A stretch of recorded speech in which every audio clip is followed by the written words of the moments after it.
How you live, Mr. Game up now. Ain't messing with yoga, but get the flame up. Hey, used to be Toby, but got your name back now. I see ya, paid under pressure. 25 lighters got them all on the dresser. If it ain't for you, ain't for you then. If you a lame or a sucker, wanna dress you then.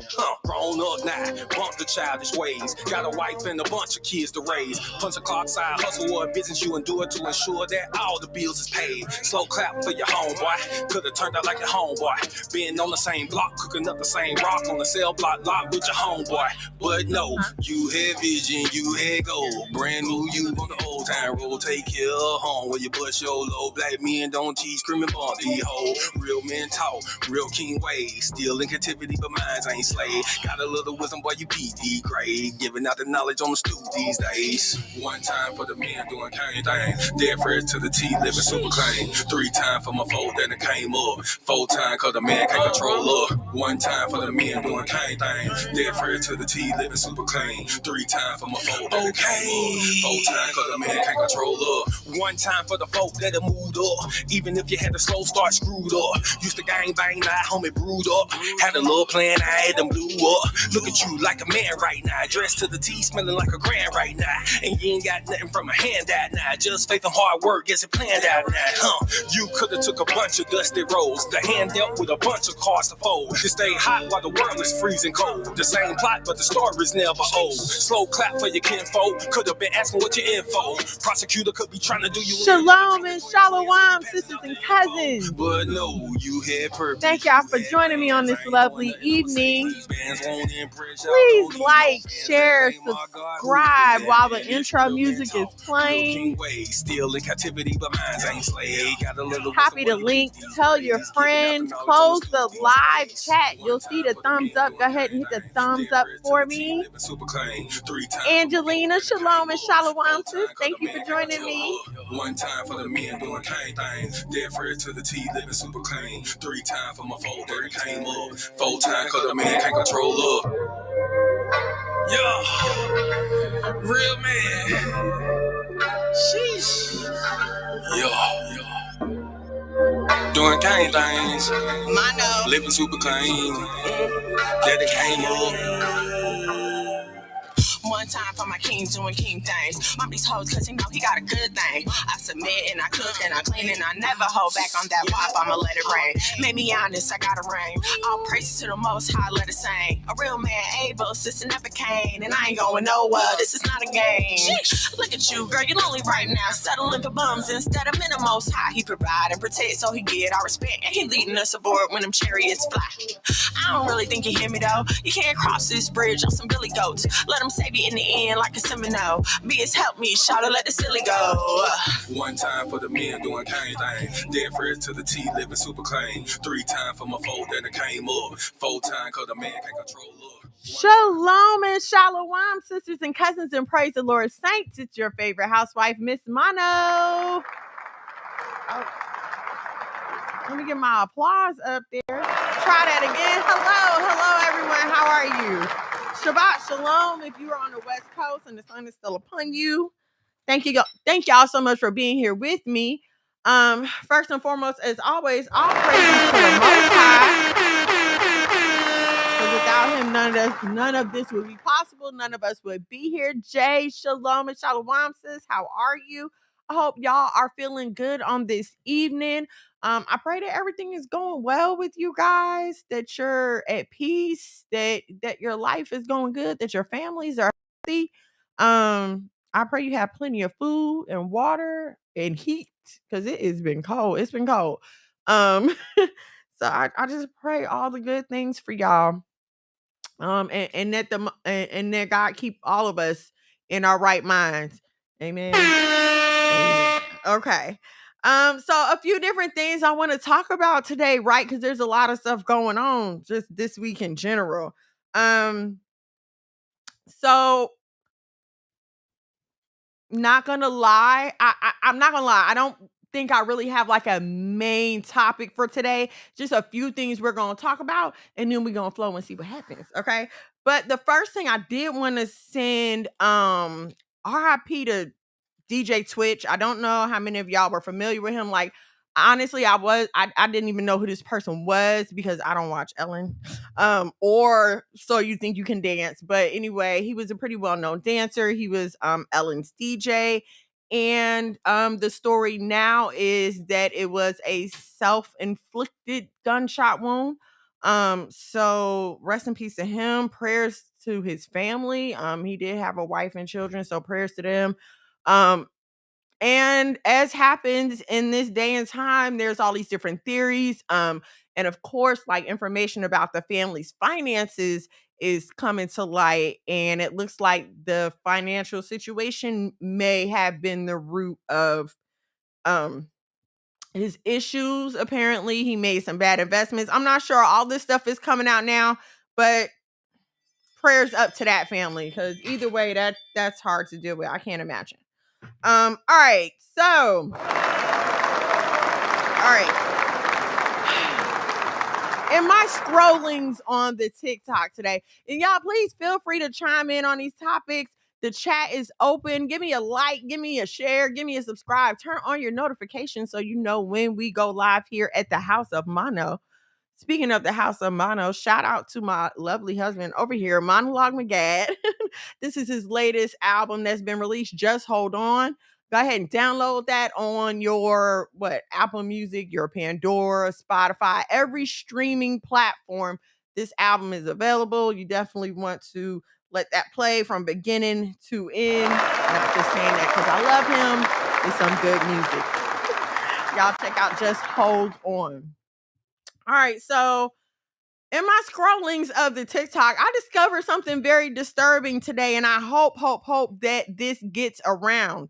There is a video going around. A student was recording another student being arrested in class. They're all in class. And all right, one thing at a time. Because I have some feelings about the police that arrested her and how they were handling her on the tape. But supposedly there was a altercation between the professor and the student. And the professor allegedly raised her voice at the student enough that the student was compelled to raise her voice back at her and kind of correct her. The professor was looking for an apology and she did not get one. So the police were called and the student was arrested. Now, let me say this. First of all, what? Like, why are police called for something so minor? First of all, as the professor. But even on top of that, so the professor didn't have enough sense to say, this doesn't warrant the police. It's just a disagreement between another student and I. No, the professor didn't have enough sense to say that. So then here come the police, like being rough with this young lady, bending her over the desk, even as she's crying and pleading her case, handcuffing her. And I didn't see a reason for her to be handcuffed. Nobody else was upset. No, the classroom wasn't in disarray. The only disturbance was the police coming in and handcuffing this child while she was in class. Now, let me say, having been a college student and as a mother of college students, okay, I know how these professors can be. And I hate to say this, but the professor was not Black. Now, yes, Winston-Salem it appears to be a predominantly Black school. I'm not sure if it's a HBCU. Somebody can correct me on that. But most of the kids in this class were Black, okay? And one of the comments was, yes, this professor claims she loves Black people, but she did this. So I'm just going to say, in my experience, it is very easy for professors, especially college professors, to decide that they don't like you and treat you any way that you want to, that they want to. Okay. I took a class. The class was about epidemiology, but the professor was not an epidemiologist. That should have been my first clue to drop the class, but I didn't. Okay. And I had enough training as a surgical tech by this time to know that some of the things that he was reporting about disease prevention and how diseases spread was incorrect. So if I'm here to learn, isn't it my job to question you if I feel like something you're saying is wrong? Well, unfortunately, a lot of professors do not like that. They just want you to take what they give you and run with it. Okay. Let me say this. I'm not that kind of person. And but also, like, I hadn't figured out the game yet. You understand what I'm saying? I hadn't figured out that this person had their degrees. Okay. So they could give two hecks about whether I got mine. They was just there to get a paycheck. Okay. If I had been up on game, then I'd have just went along with whatever this man said to get my A. All right. Um, but I didn't. So, there was tension all through the semester. So now here's the final exam. And all of his tests have been like open ended essay questions, right? So the final exam, open ended essay, I thought I did pretty well. Lo and behold, I failed. Okay, so I go to him. Can you explain to me how I failed? Well, these weren't the answers I was looking for. Can you show me the answers you were looking for? Because all of my answers are quoting the information that you gave us in class. What answers were you looking for? Well, there's no answer key. I just know that those weren't the answers I was looking for. Okay, well, sir, fine. Can I take the final again? Took it again. And what do you know? I failed again. Of course, I sent letters. You know what I'm saying? I sent the emails. I did all that. And it's basically nothing that could be done. Like, I'm just out there, just on my own. Nobody to come help me. Okay. And I'm saying this to kind of give a life lesson here. Sometimes when you're looking for things from people, especially people who are going to take an elitist view towards you, you got to play the game. Okay. You just just shut up and dribble, as they say. Yes, I know it sucks. And I know, you know what I'm saying? It's not fair. I'm a person too. I have feelings. You shouldn't be able to talk to me any kind of way. I know better than this. I know and I get it. But when there's an end goal involved and this person is just determined to be an obstacle.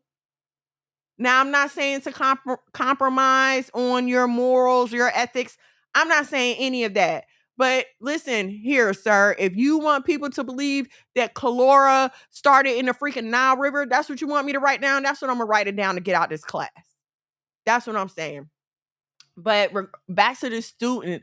So apparently, like, there is a call to action. Like, people are, spreading the video, talking to the administration, stuff like this. So I hope that something is done on her behalf. Nasaya, shalom and shalom. Thank you for joining me. I hope that something is done on her behalf because I can't imagine my child calling me and telling me something like this happened to them. And the uproar is an understatement. I would be beyond livid. Beyond, like, I can't imagine. I can't imagine. So, that's crazy. All right, so like, share, subscribe, tell a friend, turn on your notifications. We do sporadic stuff here sometimes. Yes, I'm here on Thursdays, but sometimes we go live on Friday nights, my husband and I, for Sabbath Night Live. We try to come at y'all sometimes during the week. Our schedules are just so crazy. I don't know if you guys are aware, but we do have a kennel. Mono's West Side Bullies. If you're not following us on Instagram and the TikTok, please head over there and give us a follow. Also, you can follow me on social media at the wife of Mono. I post there frequently, and you can see the puppies and the dogs and how crazy they're driving all of us. But no, I have fun with the puppies. I love them. They've been keeping me super busy. I had things planned for the week and the puppies, but they are my focus right now. I do love them. So keep up with them. Follow me on social media at the wife of Mono. And you can also follow at Mono's West Side Bullies to keep up with the pups.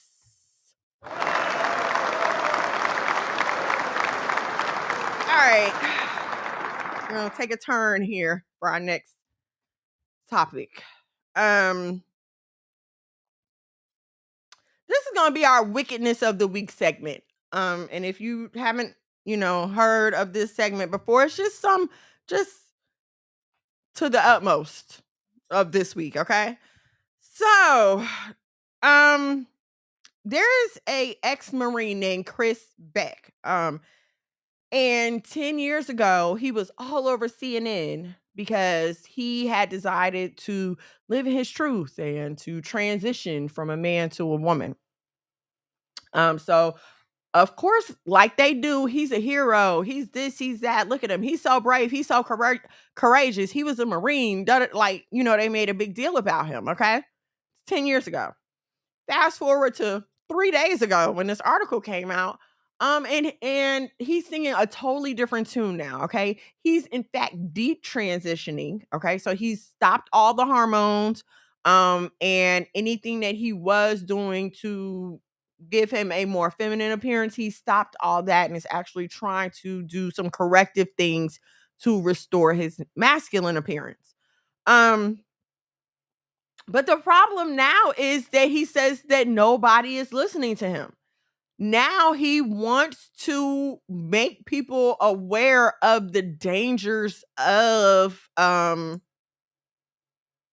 to be careful with these words. the dangers of gender reassignment, let's say that. The hormonal changes, the emotional changes, the number of people who unalive themselves from the effects, especially children. He's saying that, it's just very frustrating to him. He's telling this, and I know y'all gonna say Fox News. Yes, but he's speaking to Fox News now about this. Nikki, shalom and shalom, Miss Balloon Lady, how you doing?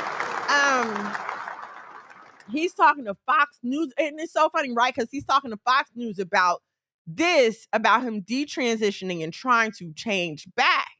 But when he was going in the first place, he was talking to CNN, which, in terms of political coverage is kind of like polar opposites. So it's just so crazy to see this happening.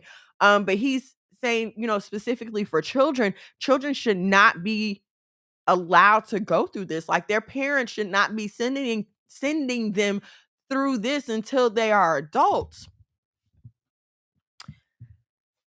And now here's the thing. Here's my thing, right? And I get all this. And please, I'm never coming from a place of, oh my gosh, I'm so perfect. I'm never coming from that place. I think if y'all been listening to me for a while, y'all should know my heart.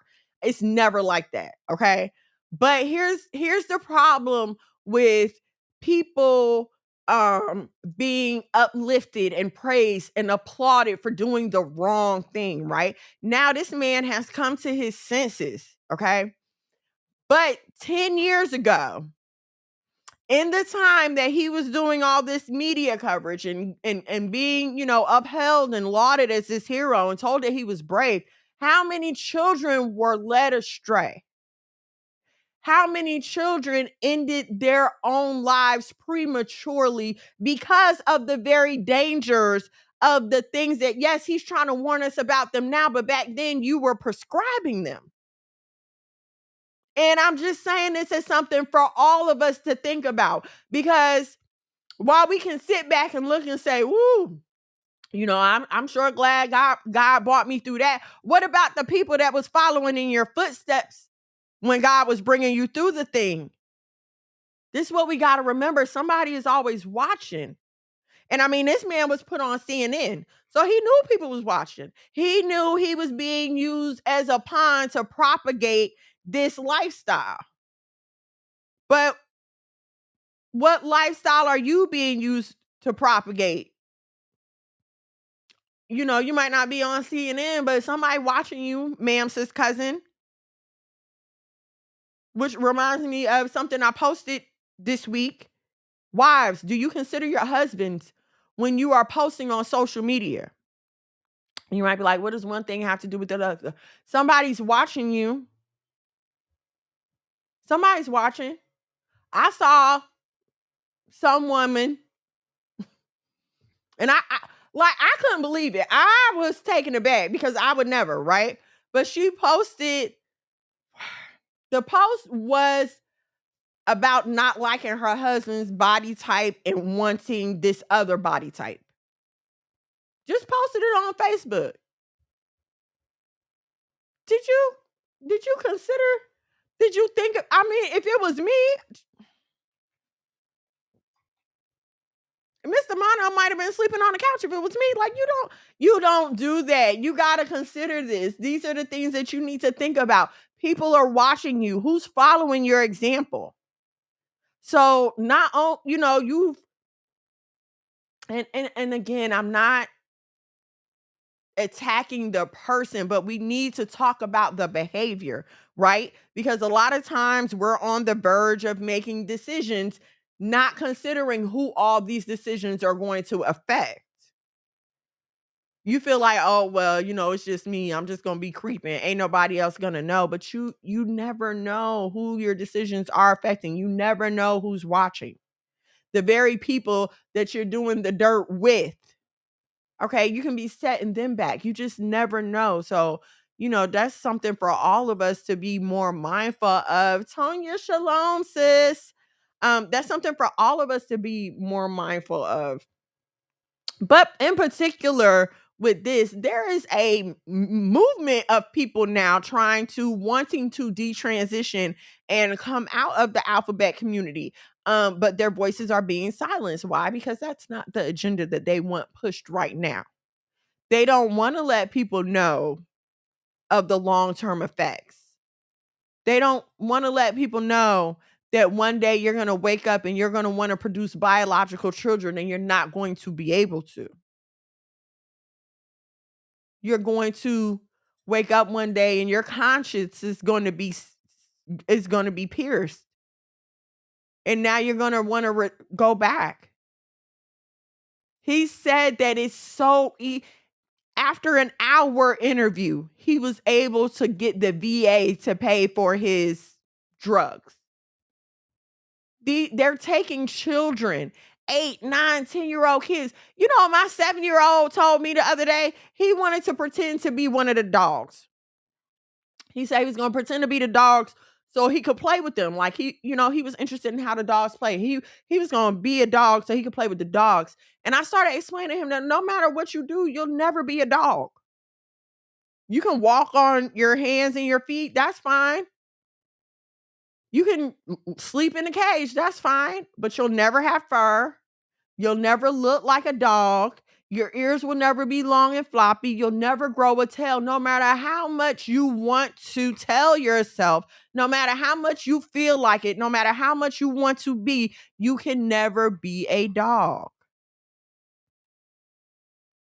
So the fact of the matter is, and what this gentleman, Chris Beck, is trying to prevent is the fact of the matter is, if I wanted to walk my 7-year-old, pretend with me, if I wanted to walk my 7-year-old into the psychologist's office and say, hey, my kid wants to be a dog, they would give me medicine to change my kid into a dog right now. They're going to ask a 7-year-old a few questions. And, well, what?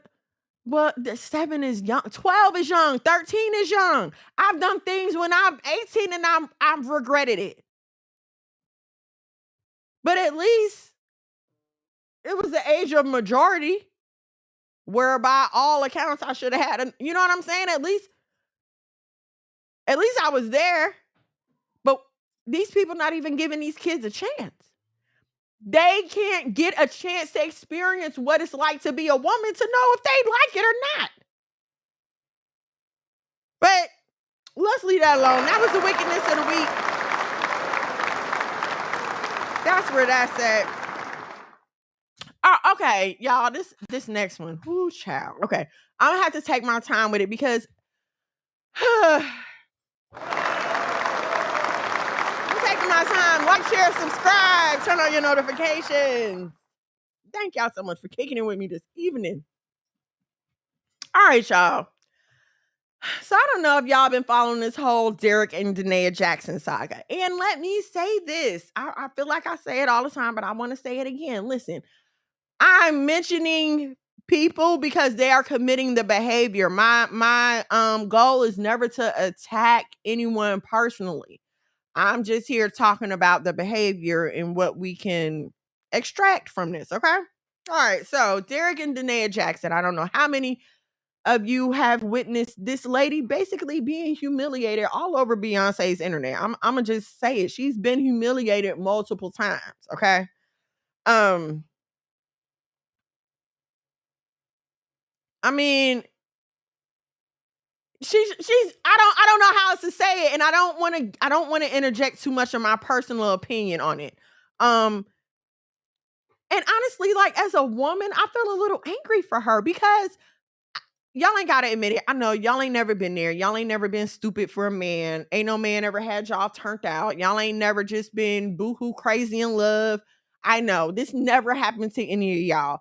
So just for me and the people that it has happened to, um, I feel her anger. Like I feel the hurt, and like this lady is broken. She's been broken in front of the entire world for everyone to see, okay? Um, so we go through that, and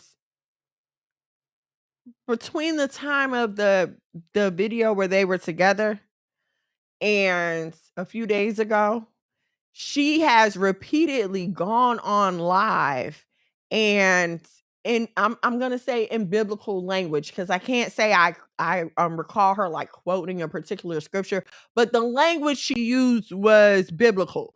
And biblical language began to proceed to basically curse us all out. Okay. And now here's the thing. You talking about cursing? No, that's a cursing. Okay. Now me throwing a couple of $20 words around, man. But no, what this lady did was she was straight up cursing people. What did she say? I hope y'all's wives and y'all husbands, I hope y'all kids die. Like these are the things that she was saying. All right. And then, okay, after all this, you cursing everybody, you wishing death on everybody, you telling everybody they ain't good for nothing because they're talking about your man and his behavior. Not saying that it's right. I'm not saying that it's right. I don't care what's on social media. Sometimes we do need to shut up and mind our business. Okay. So again, I'm not saying that it's okay for these people to be bashing her. I'm not. But if you are going to present yourself as a woman of God, as an example, then there comes a price with that. People, everybody wants to say, nobody's perfect, nobody's perfect. No, nobody's perfect. But when you assert yourself, when you ascend by whatever means, somebody put you there, whatever, you took yourself through the steps to ascend yourself to the level of whatever leadership you are at, then you have to understand that this comes with responsibilities. You have to understand that this comes with more responsibility than being a lay person. It's just It's just like the nurses at Emory who got fired for making the X video. These are licensed professional. These ladies spent at least 4 years, if not more than that, in school to earn these degrees. They take a pledge to behave in a certain manner when it comes to patient care. And then you get mad when you are disappointing the vows that you took. You can't. It's like people get mad at the police when they for having an emotional outburst, and people are like, oh, but they're humans too. Listen, you want to be a human, then stay that. Stay that. Don't assert yourself as a leader. Don't assert yourself with any authority. It comes with responsibility. So what I'm saying is this, and this is how it applies to her, right? She asserted herself. Okay, here, and maybe she didn't assert herself. Maybe she asserted herself when she went on them lives. Okay, it's one thing to go on there with your husband and you don't know what's going on, blah blah blah. But when you sit there and come up with your own lives, and now you're doing it on your own, now you're pushing yourself into this position. Okay, and what? Why I'm mentioning it is this, because the number of Black women that we are losing to witchcraft, to atheism, to just all forms of rebellion is astounding. Okay, so now what you have is a Black woman cursing people in anger while claiming to be a Christian and doing it in the name of the Lord. Okay? And as a Bible believing Black woman, it's embarrassing. It's embarrassing. Here's what you don't realize, okay? We're all lumped together. You already know that, okay? All Black people are lumped together. And Black Bible believers are lumped together to those on the outside.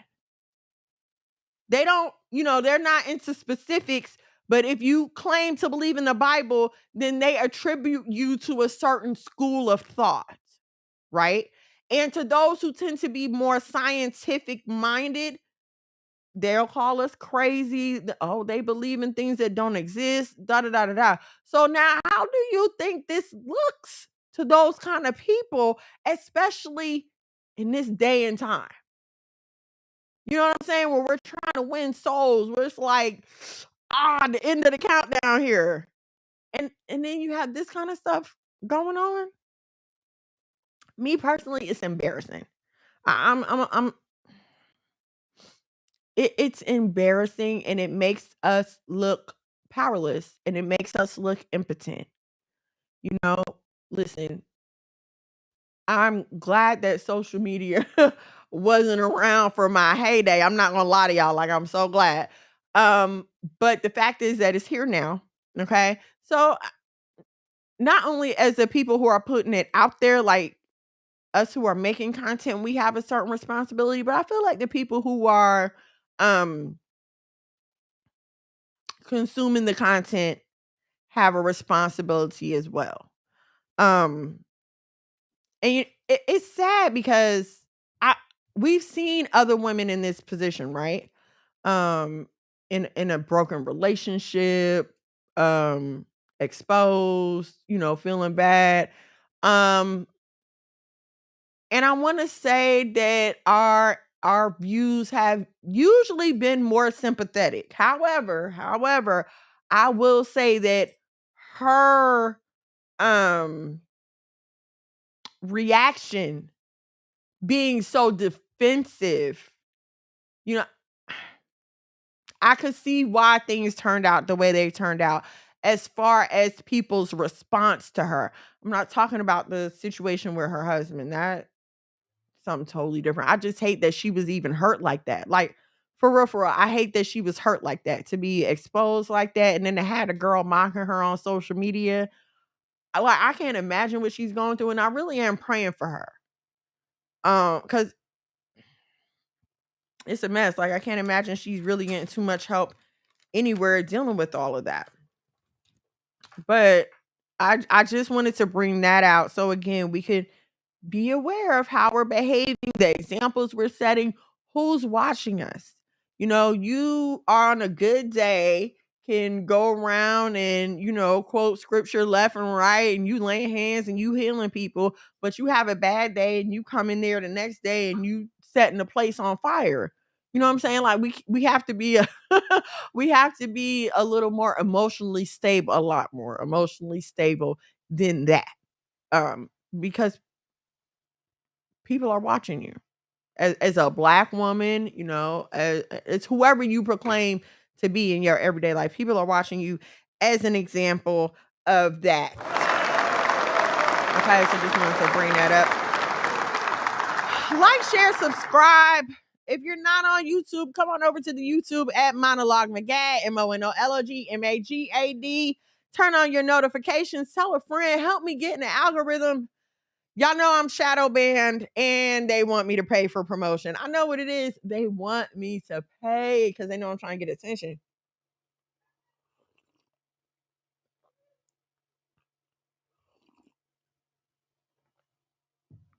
I'm going to pay too.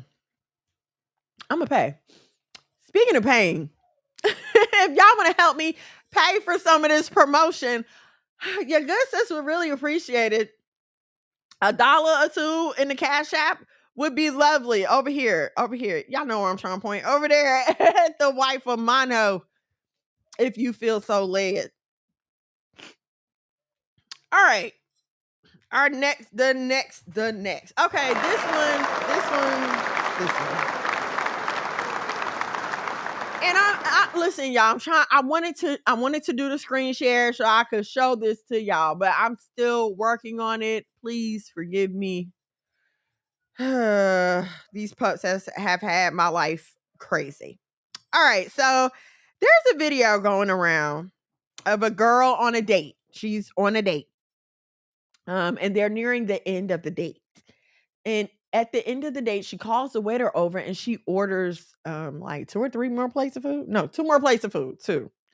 And you hear the guy arguing like, what's that for? And she's like, my kids, you're feeding my kids. And he's like, no, I'm not feeding your kids. So the waiter gets involved. The girls ordered the food. The guy goes in the kitchen. He walks back to the kitchen and tells him, don't make that food. I'm not paying for her food. So he goes back to the table and she's like, you were late for our date. You paying for my kids' food. And of course he's like, your kids, I don't even know your kids. Why am I paying for their food? And please, y'all, chime in on the comments. Let me know what y'all think about this. I'm about to give y'all my opinion, as you know.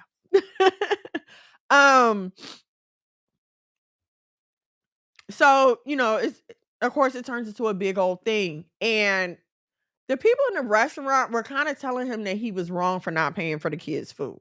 And of course she's saying that he should have. So now let me just say this. I'm not gonna give my opinion yet. Let me just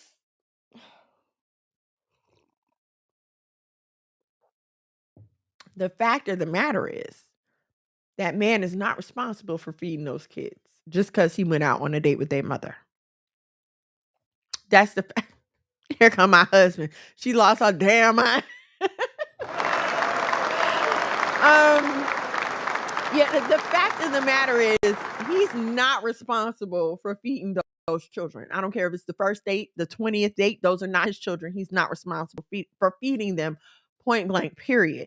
Now, I always say, know what you expect and discuss that before your first date. Ma'am, sis, cousin, listen, if you feel like your presence warrants a man to pay for your children's food, I'm not going to tell you you're wrong for that. But I am going to tell you to verify that that man feels the same before you let him take you out on a date and y'all sitting there at the table and now you looking wise when otherwise. Uh-huh.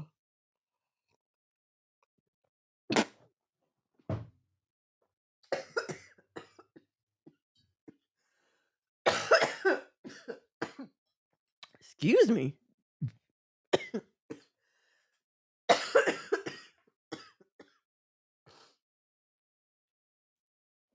Excuse me, little sinus issues and a tea going down at the same time.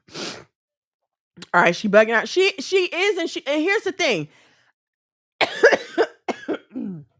I might have even been able to rock with it a little bit if she had asked. Do I need the Heimlich? No, sir, I don't need the Heimlich maneuver.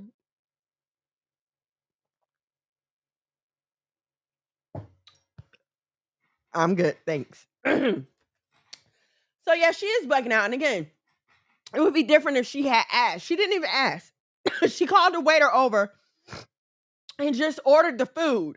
And then it was like steak. It wasn't like mac and cheese and chicken tenders. If I'm remember correctly, she ordered like steak and something else, which was crazy. It's like we're not taught manners and common courtesy anymore. I wouldn't order my kids anything unless he offered. So I agree with that. I agree with that. I totally agree with that.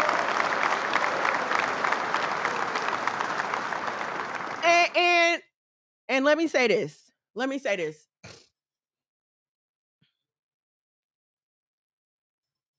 if he offer, be careful about what you take.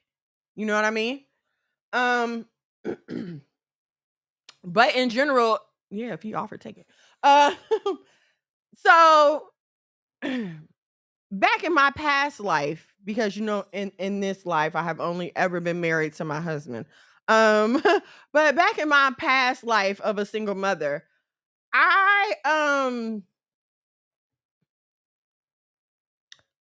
I didn't run into this issue. Like I would never just impose like that. I would never just impose myself like that. Now I will say this.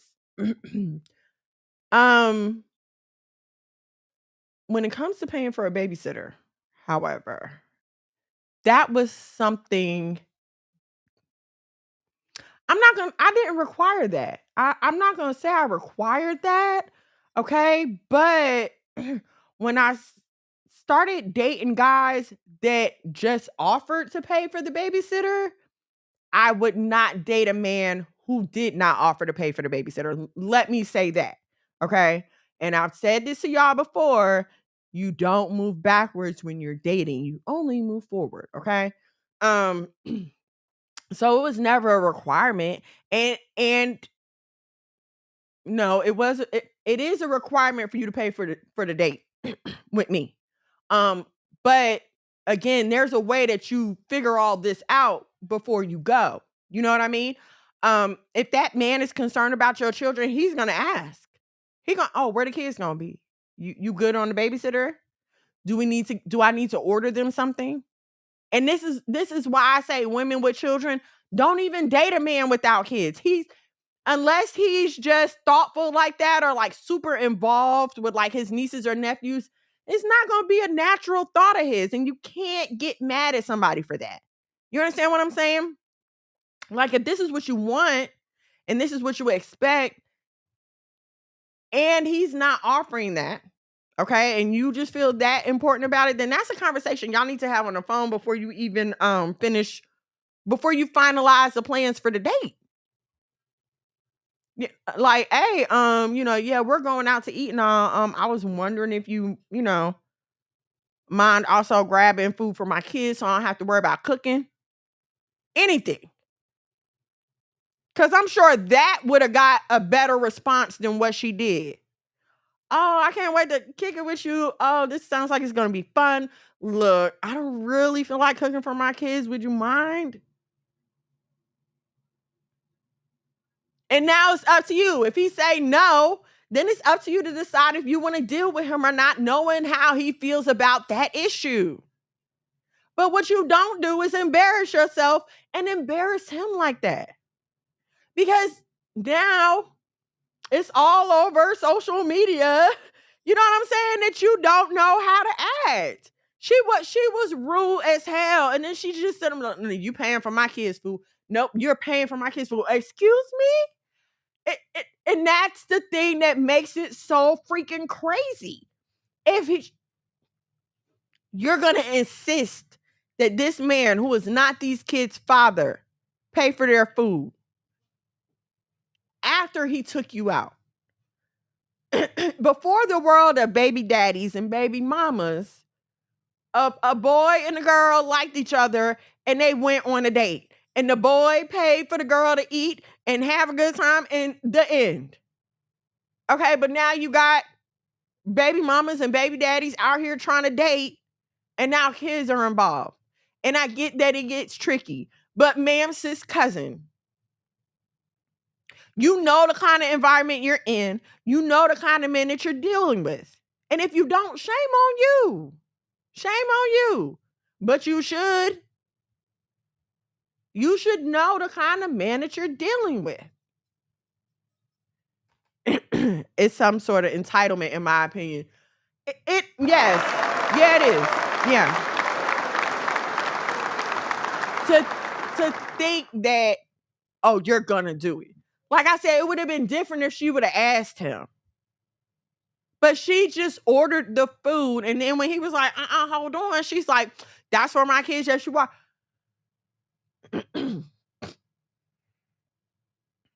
We can't be acting like that and think somebody gonna want to marry us and our children. You don't even give this man a chance to decide. You just putting the kids on him. It's like we be forgetting we're only dating. And when they're dating us, they're not dating our kids. My single moms who are dating, they're not dating your kids. They're dating you. And once y'all have dated and you're comfortable, now you can introduce them to your kids and see if that's going to work. I said comfortable, not in love. Because a lot of times you'll fall in love with the man. And after you don't, how can I say this? After you done allow him to run all up and through there, okay? Now you want to introduce him to your kids, but your brain is already gone on the oxytocin, if you know what I mean. And now it's too late. I'm not saying it's too late, but now, you know what I'm saying? Now it's going to cause problems. But those aren't his children. He don't have to take care of them. He don't have to feed them. He doesn't have to do anything. That's your job to establish before you go out. And again, I'm being honest with you. No, this was not something that I would have, that I was demanding at first. Okay. But once I realized that, oh, wait a minute, there's men out here that will, I won't settle for won't again. See, a lot of times, like, and I did a show about this, lies that women tell. A lot of times these women get on this social media and talk about what you never better let a man do and what you shouldn't do and what you should do. Like they've always had it together and they've always made the right choices and they don't tell y'all the backstory. Yeah, sure. Yes, men paid for my babysitter. Yes, I would take that money right to my mama because she was my babysitter. And they would usually order pizza or go and hang out or whatever. Now, be clear, this also meant that I didn't go on a lot of dates because everybody's not willing to do that. And that's okay. See, this is what we don't realize. When we raise our standards, that's going to lower your playing field. You have to be okay with that. Every time you figure out something else that you're not going to put up with, that you're not going to tolerate, now you're lowering your eligible bachelor population.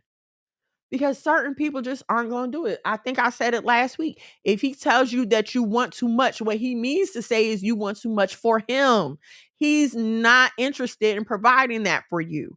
And that's okay. Let him go on about his business because somebody's going to come along that he's going to want to do the right thing for. But most importantly, somebody's going to come along that wants to do the right thing for you. So once you listen, if you feel like, hey, any man want to get with me, he need to do this. Okay, sis, stand on that. Stand on that. I said you paying for the first date, and if you don't want to, you're not the kind of man I want to be involved with. I don't have to explain that to you. You don't like it, okay. For me, it shows a willingness to provide. It's always been like that. For me, in my mind, this is how I was raised. Like, sir, you want my time and my company, but gosh dang, you won't even feed me. And now, listen, I know it's a movement out here, the free first date movement or whatever. I don't necessarily have a problem with that. I don't have a problem with that. Y'all been talking on the phone. Hey, can we meet up for a walk in the park? Okay, cool. But sir, we're not about to be out here for hours. Okay, this gonna be quick. This gonna be quick because I'm not. That decide what you're okay with. Okay, that's cool. Yeah, we can walk around the park. That's super cute. But we're gonna keep this limited because I don't want you to think this is not what I want. And again, if you don't, then say no. Say no. Don't be ashamed to say no. Raising your standard means staying home on a lot more Friday and Saturday nights than you thought that you would have to. But that's okay because you're not interested in the riffraff anyway.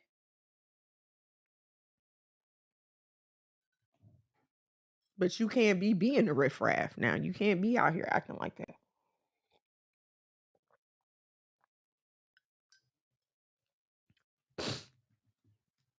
And now, even if this man was interested in having a relationship with you or, possibly establishing something with you and your children, you've totally turned him off for that. Oh, that's over. Like, that's never going to happen. You can hang that up. This relationship is done.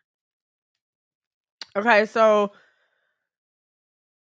just wrong expectations. Wrong expectations. I don't know where she got that attitude from. It ended miserably for her. I'm not mad at that man. I wouldn't have paid for nothing. Matter of fact, I wouldn't have paid for her food. In fact, I'd have probably just ended the TikTok and walked out. I mean, that might be me, but that's just how wrong she was. Like, she was totally wrong.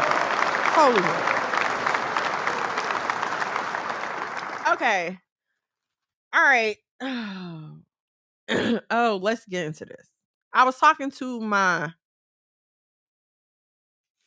of my children about some things that are going on right now. And I don't know. Okay, I'm pretty sure most of y'all have been keeping up with the Meg Thee Stallion trial because it's everywhere.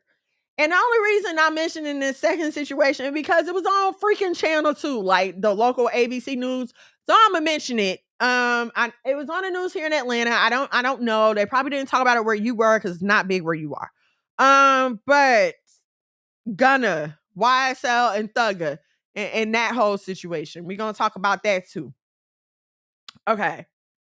The Meg and Tory thing. I'm gonna tie them both together because they both have to do with what the heck is going on with people friends. Okay, but like for the main topic, Meg Thee Stallion, Bestie Pleads the Fifth. Let's talk about that first, and then we'll get into the whole Gunna thing. So I don't know if you all remember, but a few months ago, we were all disturbed with the news that Tory Lanez had shot Meg Thee Stallion in the foot at Kylie Jenner's birthday party or something like that. Okay, it was a big whole thing. Her best friend was in the car. She witnessed it. It was horrible.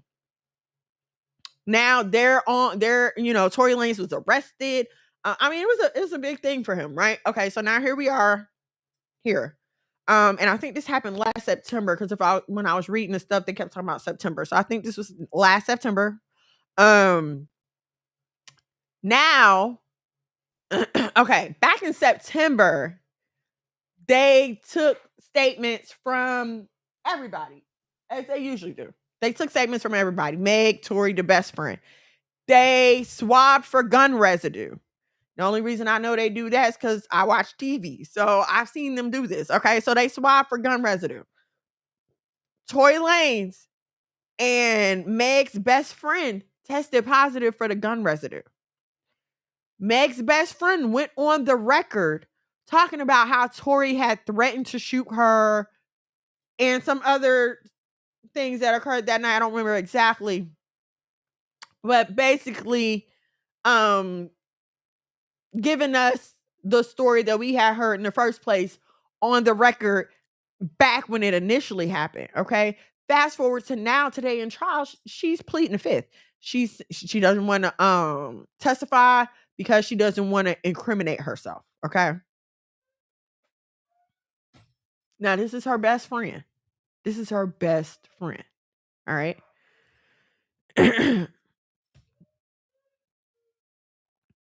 The thing that, first of all, how could you incriminate yourself is what I want to know.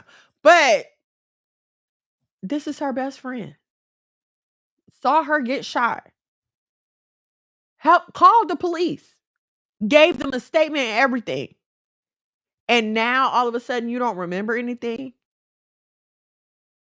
It's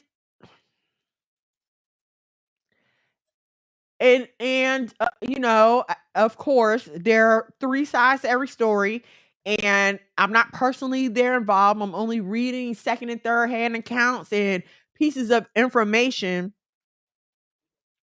But how could you have seen your friend get shot, and now when the trial for the alleged shooter is coming, all of a sudden you decide you don't know anything if you didn't have anything to do with it? I can't see under what condition unless it's just some straight up hate on your friend.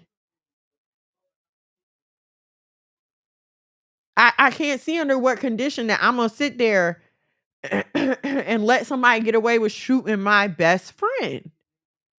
That's not making any sense. Okay, how does she sleep at night? I don't know. Like, who paid her off? Did Tori pay her? Or did somebody pay her off? I don't understand. I'm really not getting it. So of course she exposed that Meg was supposedly jealous of Kylie because Tori was giving her attention, and that led to the fight. So you'll expose that. It horrible, just horrible, horrible. Now let's talk about another set of friends who maybe not doing that good. and I wasn't gonna mention this, right? Because I went to my husband and talked about it because my daughter, my 19-year-old, was like, "You should talk about it. You should talk about it." And we got into this whole family discussion. Okay, now I can talk. We got into this big whole family discussion about it, but it was on Channel 2 News. So we're gonna talk about it a little bit. So I don't know if you all are aware of Young Slime Life and the big gang trial that's going on here, but it involves a couple of really big rappers. And one of them in particular is called Gunna. Okay, now I'm 42 years old. I'm trying to say these names as cool as I possibly can. Okay. Anyway, the man name is Gunna. Okay, and he was well, I don't. I'm not even gonna say allegedly anymore because he took what's called an Alford plea. Now, an Alford plea it is a type of guilty plea, but it's not saying I'm straight up guilty. An Alford plea is saying, yes, I know it may look like I'm guilty, but I'm not about to admit to y'all that I'm guilty. Okay. And I want to read this quote. I want to read this quote from y'all because initially to me, right? If you plead guilty to something that we both accused of, I mean, you kind of like pleading guilty for me too, right? To me. Okay. The Alford plea, and this is what the article says: the Alford plea, in which a defendant doesn't admit he committed the crime, but acknowledges that it is in his best interest to plead guilty.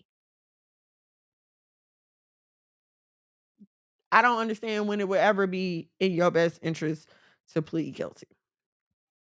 Okay, but okay, now this is the statement he released.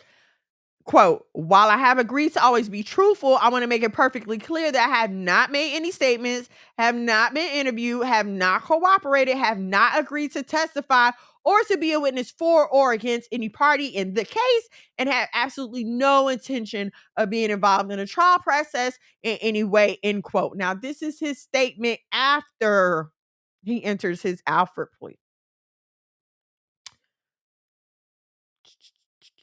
Now, hold on. I want to read to y'all. Okay.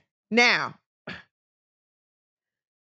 during Gunna's court appearance on Wednesday, the judge read out the stipulations of the plea agreement that Gunna then responded to. Here are the stipulations of the plea agreement. And y'all let me know what y'all think. I could be tripping. Maybe I'm hearing things that aren't there, but y'all let me know what y'all think in the chat. This is a quote from the article. The rapper swore that he has personal knowledge that members or associates of YSL have committed crimes in furtherance of the gang, but seemed to distance himself from YSL the gang versus YSL the label.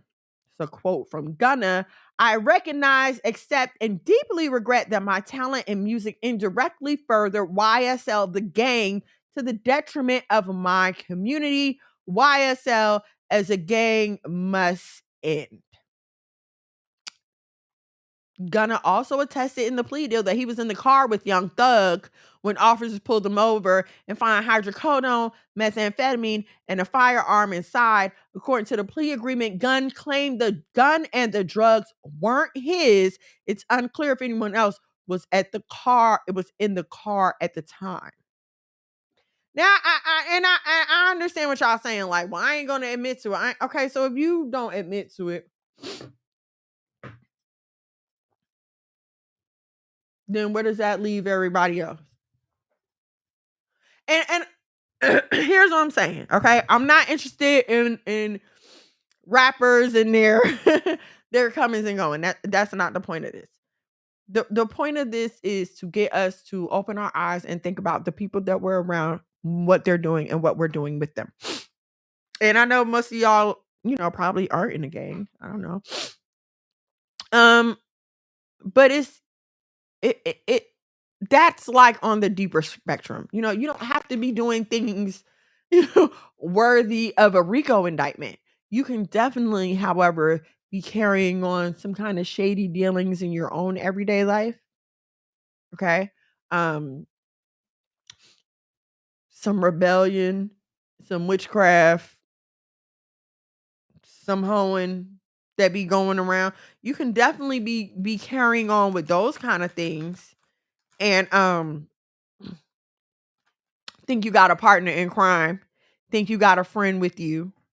And I'm gonna say this: the solution is just live right. That's the solution. Live right. Then you ain't got to worry about nobody saying nothing. I don't worry about nobody saying nothing about me. Why? Because I don't be nowhere with nobody. You can't say I was nowhere because I be at home. Okay? I be at home. My location is home. My husband always know where I'm at. So, But what about your friends? What about your friends? Are you letting your friends drag you down the road to destruction? Because if you in a car with somebody with drugs and guns, yes, you can get charged with that too. See, and here's the thing: these rappers got enough money to hire these high-powered lawyers, these well-connected lawyers, these lawyers who can call up a judge, who got a prosecutor or two that owe them a favor. They can afford these kind of lawyers.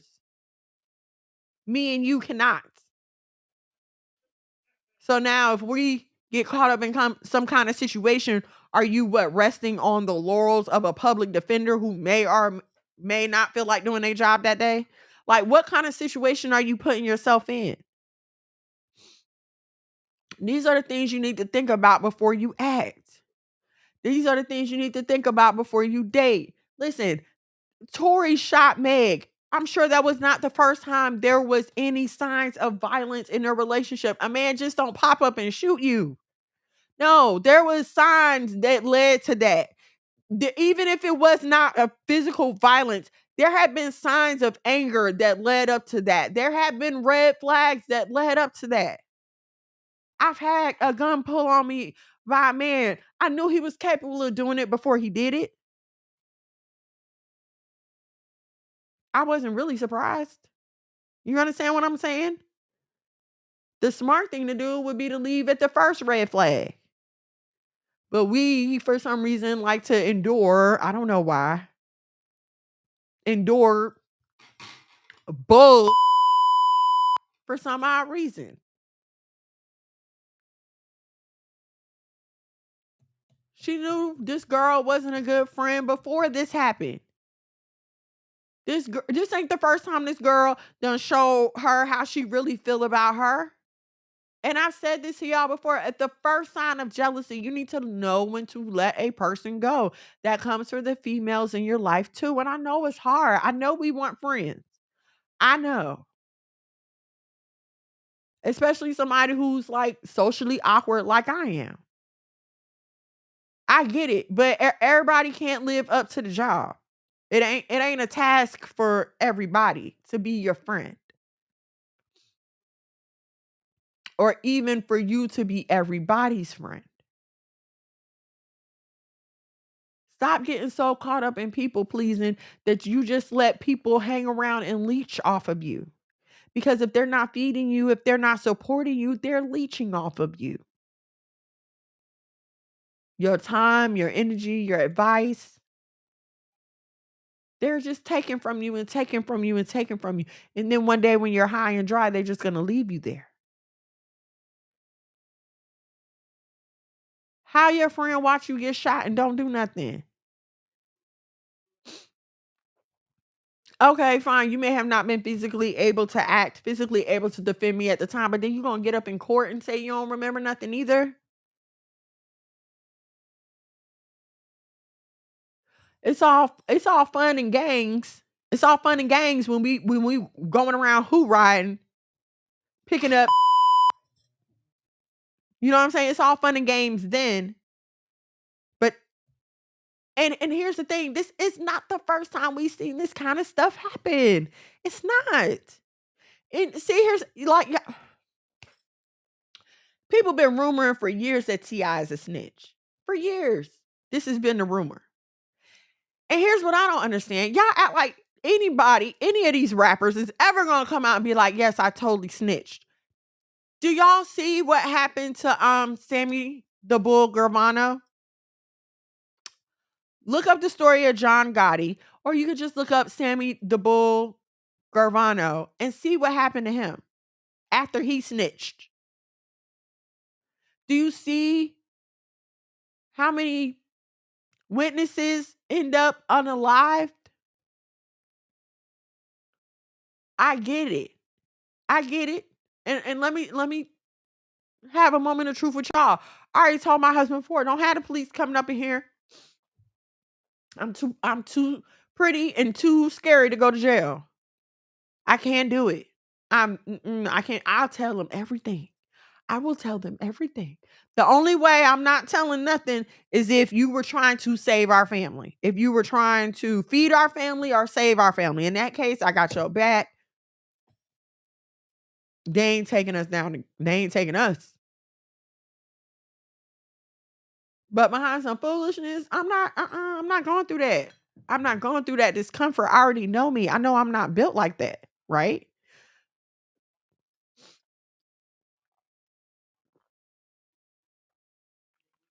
And it's only by the grace of God that I didn't get caught in some of those shenanigans because I'd have been a snitch. I ain't even gonna lie. I would have been. I'm not built like that. I can't take that. Child, they had me in jail for a day. I thought I was gonna lose my mind. Oh, when they had me put on that jumpsuit. It was horrible for me. Horrible. And I know I'm not built for that. Nope, I'm not about that life. You're absolutely right. I like to be in the bed by 10. I'm not built for it. Nope. I don't want to try no weird drugs. I'm not interested. And that's okay. Guess what? It may mean a lot more lonely nights, but I'll tell you where I won't end up in jail. I'll tell you where I won't end up on nobody's witness stand. I ain't going to nobody's holding cell.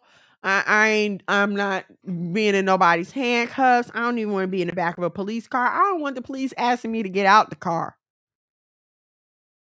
I'm not dealing with none of that. You know what I'm like?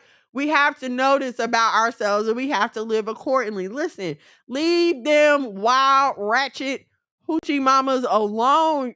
Leave them alone. Okay. You can't save everybody.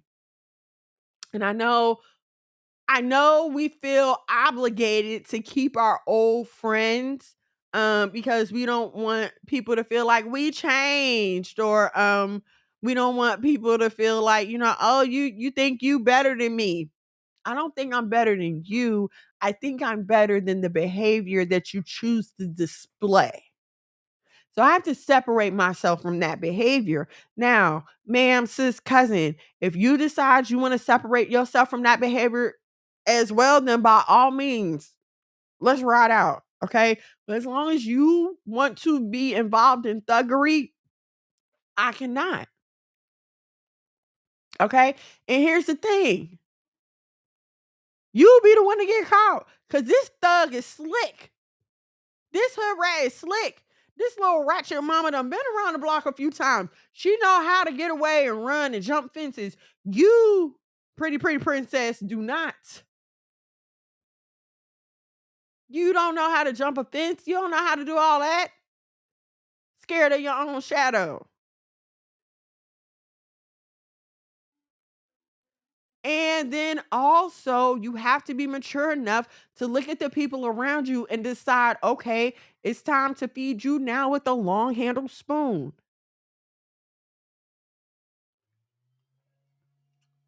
You can't necess- you can't cut everybody off. Okay? That's just not how life works. That's not productive. It's not it's just not wise. You can't just go around cutting people off. But you have to know what position to put people in your life. Everybody is not a friend. Some people are associates, some people are acquaintances. Everybody's not a friend. I have some friends that I would take with me to Jersey and show them the hood where I lived, and I wouldn't be worried about how they would view me or anything like that. I have some people that I would never show that side of myself because I know that that is what they would hold me to. I know there's this lady, and I really admire her. I really do. Well, did. I did. I really just felt like she was just the epitome of grace and just lovely, lovely lady, right? Like wanted to be like her when I grew up. So here I am in the middle of my first divorce and pregnant, and we had a baby shower. And this lady was invited to my baby shower. Um, it's outside in the summer. I think it was like August. Yeah, it's like August. So we're outside, and I hear her whispering to the person she came with, um, something along the lines of, "I was complaining about the heat, but God let me know it wasn't hot because of me. It's all these sinners around here." And on the one hand, you might be like, "Oh well, maybe it was a joke." But if you know this person, then you would understand that more than likely she meant what she said. And it still plays in my mind to this day. Because it's in those quiet moments when people think that no one is looking that you find out how people really feel and who people really are. If you seem to fit in with this typical facet of their perceived elitism, then they will share that with you. Okay? Um like both of y'all drive foreign cars. You know, y'all might I could never drive a Cadillac. Oh my gosh. Look at these people in their Chevys. You know what I mean? Like y'all might do that. But if she feel like she live in a better neighborhood than you, then she's gonna get in the people in her neighborhood who drives cars just as good or better than theirs and talk about you in your dirty neighborhood. You have to understand where people belong. The Bible says, don't be quick to credit a friend. Spend your time to prove him.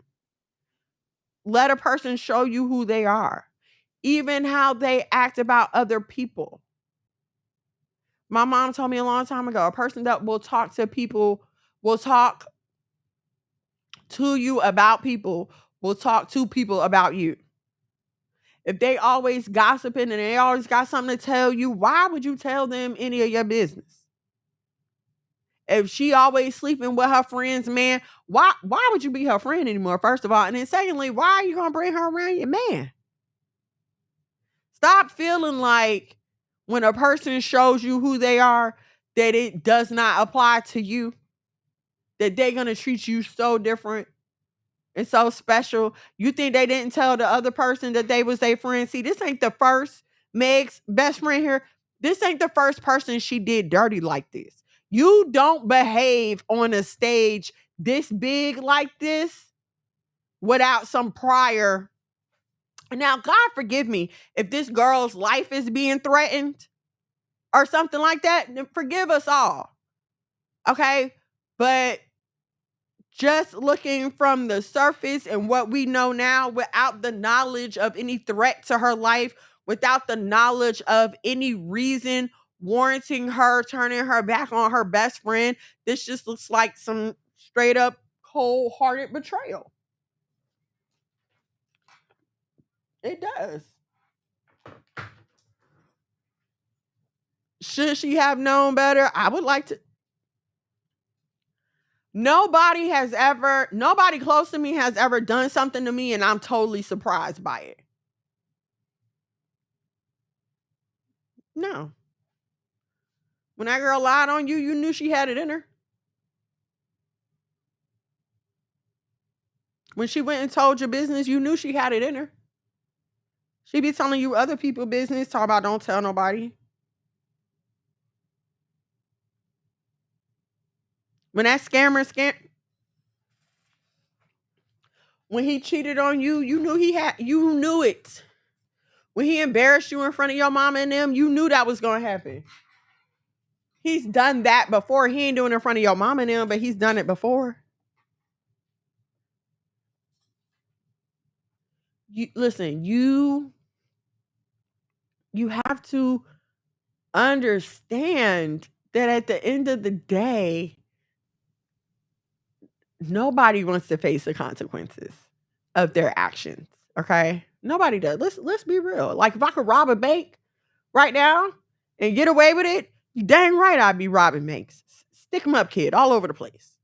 Okay? But the fact of the matter is, again, I can't do the time. I can't do the time. Okay? I don't like to be roughed up. So I stay away from that. I stay away from that type of life. My husband established his consistency in my life while we were dating. Okay? While we were dating, he established it. How? Because he was there. He never let me down. Even in my times of tripping, okay? He was still there. He was established. He was consistent. All right. He was letting me know even then, like, hey, you can trust me. I'm stable. I'm going to be here. And in each day, with every event in our life, he proved that more and more. I'm going to be honest with you. In every argument, okay? And I'm not going to lie, when we were dating, I was trying to run from him, okay? I was trying to run super bad. And he wouldn't let me. And even in that, he showed his commitment. He showed his stability.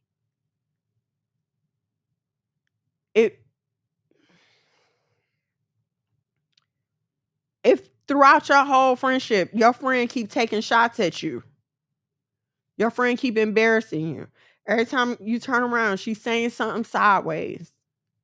When you take her around other people, you should not be surprised for that behavior to continue. Why did you think it would stop? Sometimes people are in your life just to victimize you. Victimization is not always physical. Sometimes it's mental and emotional as well. Sometimes it's verbal as well. Sometimes people are only in your life because they get off on making you feel bad. Making you feel bad makes them feel good. And whatever response or reaction you are giving them, that's their bag, baby. Like they live for that. And you've got to start recognizing that. You got to stop showing people your hand. Stop showing your emotions. I know you're lonely. I get it. You're lonely for a man. You're lonely for a friend. It's hard being a single mother. It's hard. It is hard. I get that. And then not only that, just as a person, you want a friend. You know what I'm saying? Everybody wants a confidant. You want that ride or die, like you want a friend.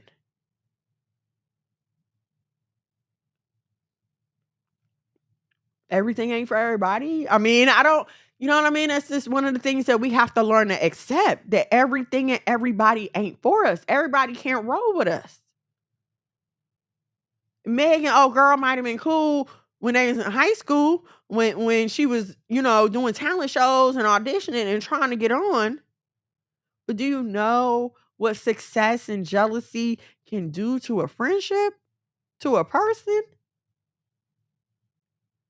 And it didn't even have to take that, because some people are just jealous of the potential they see in you. They can see your end.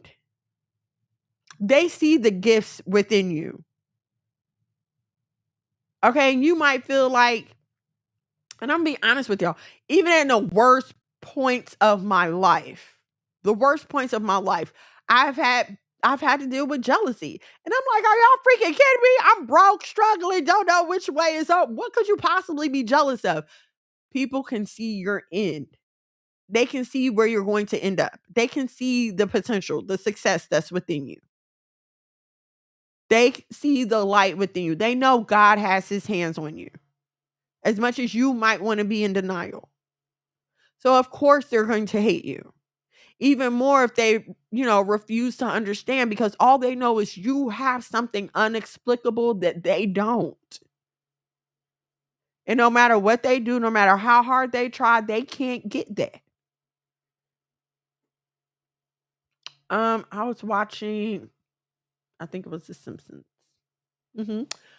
And they were talking about colleges or something. Oh, okay, yeah, they were talking about a school, and she was like, "But it's the Yale of Canada."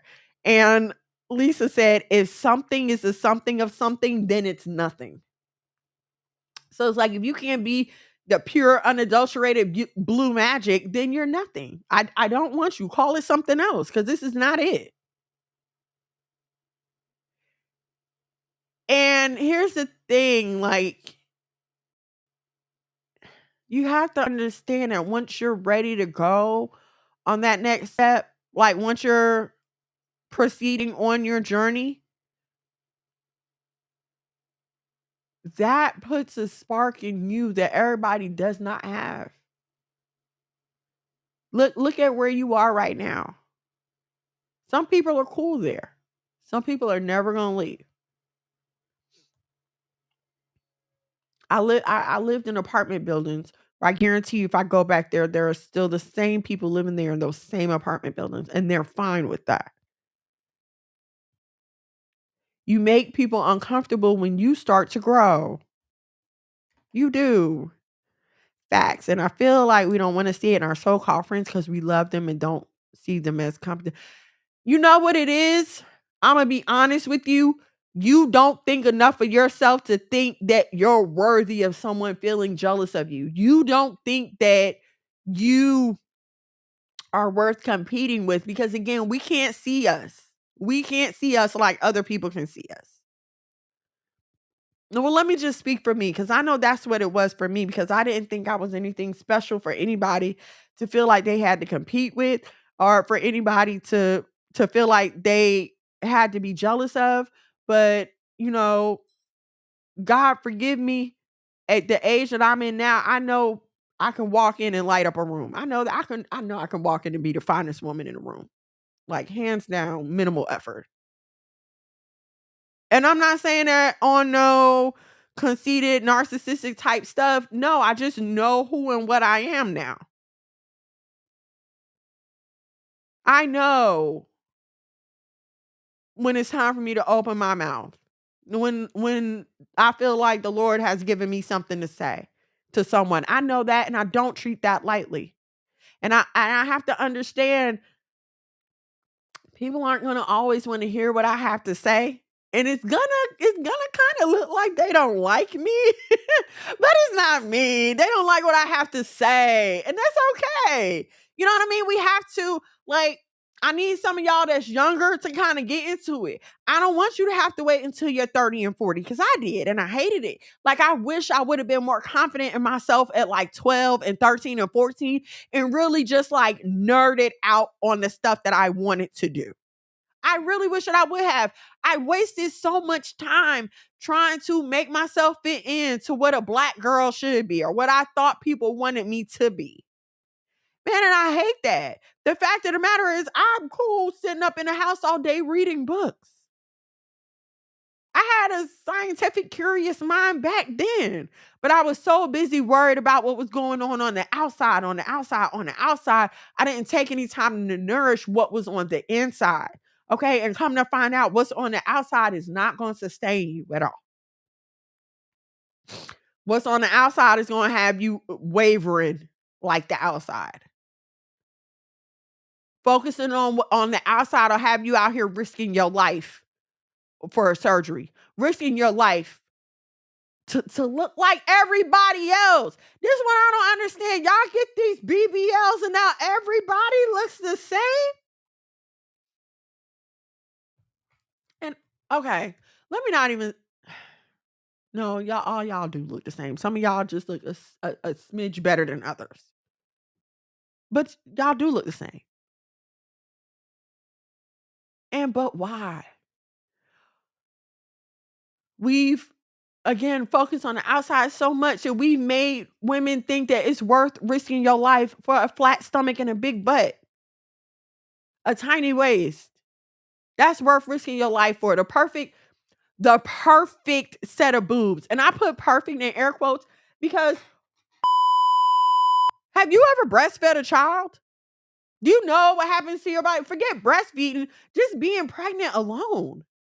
So, and the freaking perfect boobs. And this, I want so bad for my sisters to break out of this. I want so bad for us to be like, you know what? That I'm fine the way I am. Listen, how is it? And I watch 600-Pound Life. I do. But how is it that every one of nobody on 600-Pound Life has ever not had a man? Them women on there always have men. And I'm not saying it's healthy, okay? But it's something to consider, like, and also that should be a sign that just because there's a man around, you gotta see what kind of man that is. Because I'm sorry, if I'm 600 pounds and you still feed me, you don't love me. Heck, if you let me get to 600 pounds, you don't love me. Okay, but we can't be afraid to walk alone. You can't be afraid to go through this alone until God sends the right people into your life. You can't be out here choosing best friends and lovers and husbands without any guidance. You be letting people into your space, into your kids' space, into your home. You ain't checking them out. The whole time they hating you. They just got nothing but contempt for you. It's okay to be alone. Everybody is not going to be a socialite. And I'm okay with that. You need to be okay with that too. We are so busy trying to have what everybody else has that we don't appreciate what we do have. You know, if it's not the big house and it's not the right aesthetic and it's not this and it's not that, we'll be down on ourselves. But that's a bunch of okay. That's a bunch of crap. Stop letting these. There's always going to be somebody that has more than you. There's always going to be somebody prettier than you. There's always going to be somebody stronger than you. Their hair is going to be longer. Their butt is going to be bigger. Their waist is going to be smaller. Hell, especially these days when you can just pretty much pay for it. That's always going to be the case. But what you have to know is that you as an individual are enough for the people that are meant to be put in your life. And when you get around that group of people, okay, then that part of your life can begin to be fulfilled. You can have that fruitful, budding friendship. You can have that loving, successful courting that moves on into a marriage. Or you can bring more love into your marriage. Just because you're married, it's not too late. It's too late to leave, but it's not too late to add some love. It's not too late to do anything else. It's not too late to add some new kind of fun.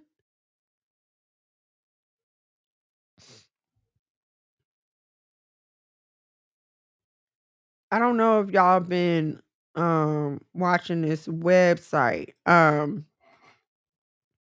Thank you, sis. Thank you, girl. But there's a website that's been listing the celebrities that have passed like last year and this year. Because it's like at a increasingly high rate. And I watched something else about this winter.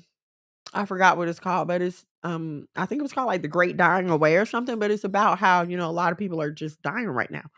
Um and if anything, that should make us want to reevaluate how we're spending our time and who we're spending our time with. Are we fulfilling the purpose that God has given us? Are we fulfilling that assignment? Are you fulfilling the goal that you set for yourself? We be like, well, God told me to do this. Okay, where are you at with that? Are you still at God told me to do? Or I'm thinking about, or I was dreaming about? Sometimes we be too worried about bringing people along with us. Like you'll start on a project and that project starts to take your time. But as soon as you notice that your boyfriend is not chasing you down like you feel like he should be, now you're talking about bump this project. I got to go focus on this boyfriend. No, ma'am, sis cousin. If that's a God given assignment, then boyfriend can wait. And if he can't understand that, then he's not husband. You need to let him go.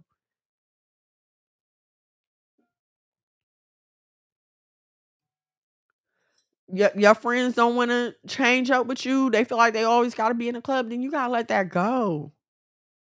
I don't know. It's a process to go through. It is a process, but I cannot explain to you the joy that you have once you get to the point where you're okay being alone. Like I lived alone, so I'm okay with that. Sometimes I prefer it. Me, the TV, and my phone. I'm good. That's all I need. You know what I mean? It's such a joy once you and I'm hear what I'm saying now. I'm not talking about my husband. I need my husband. I feel like that's my left half. I'm my right half. He my left half. And so I'm not talking about my husband. Okay. But to be fulfilled to the part where you can not say I don't need people because we all need people, but where you're not so dependent on a person's presence and a person's opinion that you're just letting it run your life. That is such a liberating feeling. And I pray that for all of you. I do. Because even in your interdependence in marriage, you need to have a certain level of emotional maturity where you can stand on your own if you have to. See, this thing of marriage, you can't run to your friends every time something wrong. You can't run to your parents every time something wrong. Me and my husband understand each other in a way that nobody else understands us. At least that's the way it should be. So my husband might say something to me and I might be like, whatever. But somebody else could take that the total wrong way. Thinking like, oh my God, you're gonna let him talk to you like that? No, what are you talking about? We do this all the time. Everybody doesn't understand that. See, or you'll be fired up about whatever argument and you go tell your side of the story. And I'm not saying it's on purpose, but like you just don't tell the other person's side of the story. You know what I'm saying? You tell your side of the story, right? You mad at him, your mama mad at him, your sister's mad at him, everybody mad at him. You go home and y'all make up. You don't want to be mad at him no more, but now everybody's still mad at him. Everybody's still mad at him. They ain't forgave him. You did, but they're not. And that's understandable because all these people ever want to do is love and protect you, right? So if they feel like someone else is not loving and protecting you, especially the person that said they were going to, right? Now, understandably, they're upset. Marriage requires you to stand alone together. Well, go on between me and my husband. That's between me and my husband. I'm not going and telling everybody. I made that mistake when I first got married. And it wasn't a sense of just trying to tell everybody. I was scared, y'all. I was scared. I didn't see marriage. Okay. And in my past, when it's gotten to that point where we were, that'd be my time to go. That'd be my cue to leave. I don't know if I ever shared that with y'all, but I'm a runner naturally. Like that's my immature childish response to anything when it get uncomfortable. It's too hard for me. This is not as easy as I thought it was gonna be. Okay, I don't want to do this no more. That's my natural response. You don't want to do what I want to do. Okay, well, I don't want to be bothered with you no more. That's not productive in life. You're never gonna get anywhere with that, as I know. Okay, so even in your best intention of maybe just looking for help or maybe just looking for advice, a lifeline, like somebody throw me a bone, tell me what to do, tell me something. That's not always the way it's gotta play out. Some things you have to learn on your own. You gotta take this ride on your own. Sometimes when you're called to more, when your life is supposed to be more, you have to walk through these valleys by yourself so that you can later on help someone else. And I know what you might be thinking. Thank you, boo. I know what you might be thinking, like, well, what about somebody helping me? Your what your mission, what you have to do in your life is bigger than what you think you need right now. And the fact of the matter is you don't need it. And God knows you don't need it. That's why he'll take it from you. That's why he'll take it from you. The person who you're calling and ask for advice, they're not going to answer your calls no more. They're going to talk about you and you're going to hear about it. And if that's what it takes for you to get the message, then that's what it takes for you to get the message. Sometimes you have to be hurt. You have to be hurt and you have to be put on an island by yourself to understand that you can survive on that island by yourself. And now that you know you can survive by yourself, now you're ready to be joined to another. Now you're ready to be a help me. I know that might sound crazy. Why do I have to prove that I can be alone in order to be a help me? Because, honey, sometimes part of being a help me is standing in the gap alone. It's standing in the gap alone spiritually when you got to pray that man through. It's standing in the gap alone when he at work and you got the kids by yourself and you got to shuffle and schlep them here and there and everywhere. It's not, marriage is not discussed enough in reality. And I'm gonna keep it real with y'all. It's not, because there's so many things that I had no idea what to expect. Yes, me and my husband are one, but I have to be a complete person to bring a complete set of traits and characteristics and qualities to this relationship. He's funny, but his sense of humor alone can't carry us. Okay?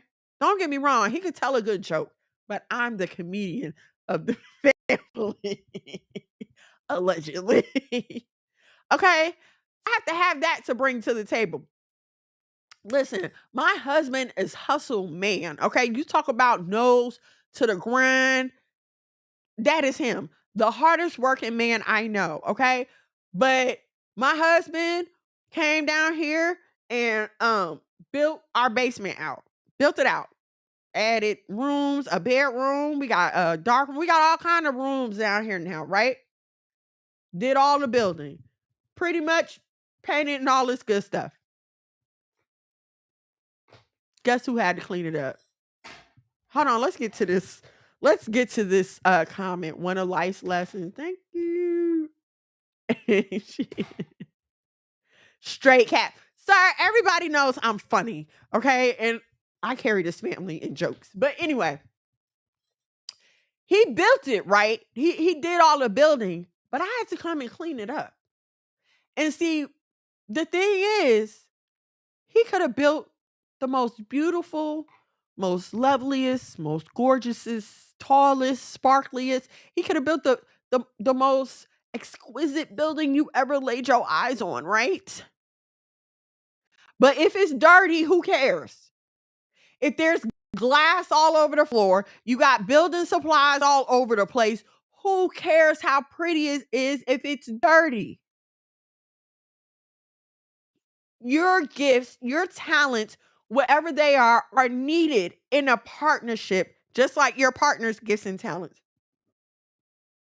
Yes, I need my husband to build the house, but my husband needs me to make the house a home. Yes, my husband goes out and he earns a living and he brings the food home, but guess who got to cook it? Guess who has to make it nutritious? Blah, blah. Nutritious. Y'all know what I'm trying to say. It's not cap that you clean what I build. You're so great. Oh, thank you, boo. Now I know you mad because I'm saying I'm a comedian. One thing lends to the other, but you have to have a whole thing. You know what I mean? You can't come with half a capacity. You can't. Now, I'm not saying you're gonna have all the capacity. No one expects you to be emotionally and logically balanced. And I'm trying to find the words to say that because you do have to be logically balanced. But let me speak in our household. In our household, I'm allowed to be emotional. You know what? Big capital cap. Whatever, bump you.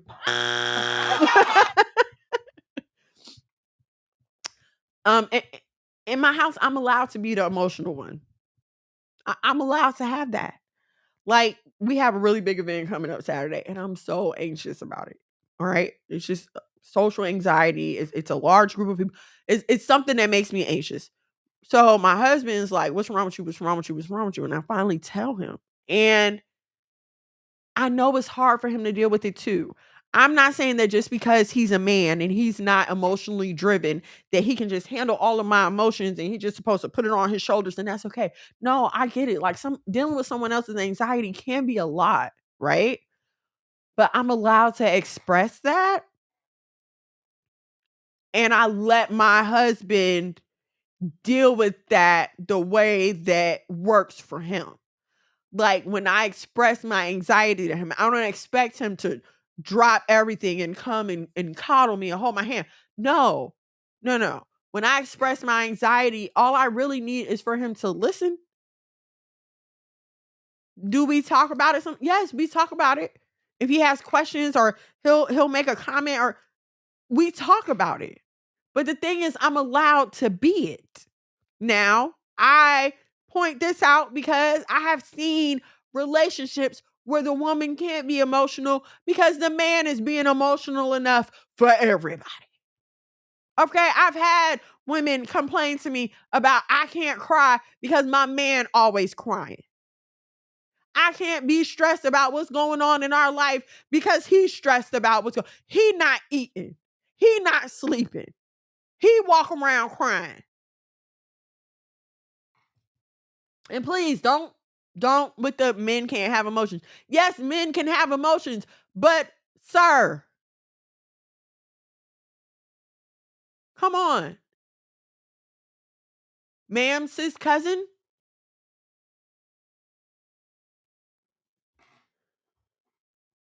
get in touch with your emotions. And if that's too much for him, then you need to know that before y'all get married. You need to know that. Because your partner has to be able to support you. Your partner has to be your foundation. My husband could go out and work and do interviews and do all that good stuff because he knows I'm here holding it down. When he gets here, his kids are going to be well taken care of. They're going to be warm. They're going to be dressed. He's going to have a nice meal. He's going to have a clean house. He don't have nothing to stress about. I ain't running no niggas in and out of his house. Ain't no niggas on my phone. I'm not out in the street. I ain't doing none of that. Running around with hood rats or with some bums. I'm not doing none of that. I'm at home where I'm supposed to be. Washing his dirty drawers proudly and his socks with praise. With praise. I don't take my husband for granted, and y'all shouldn't either. None of them perfect. No, they don't come with instruction manuals. But damn it, a good one is hard to find.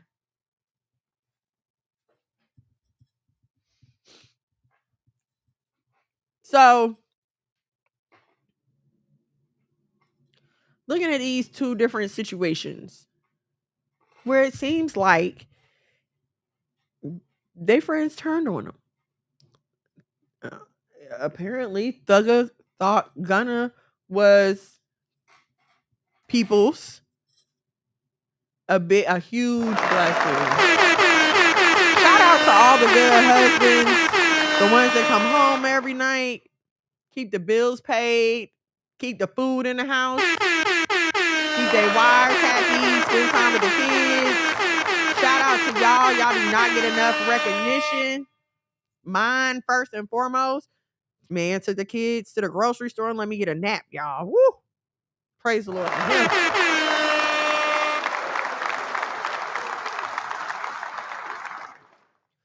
Okay, so in looking at these situations where these people have folded in big ways, like you're messing up in front of the world here. And we're talking about federal court for both of these people, okay?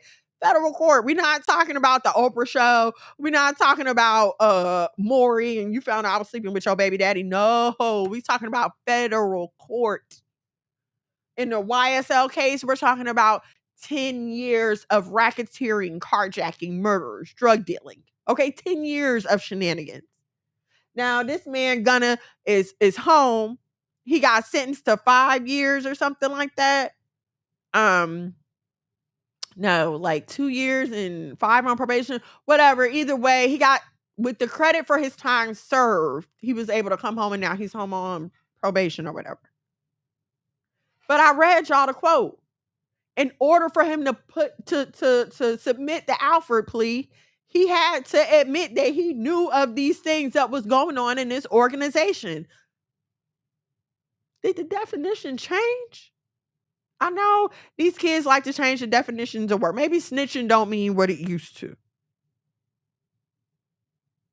But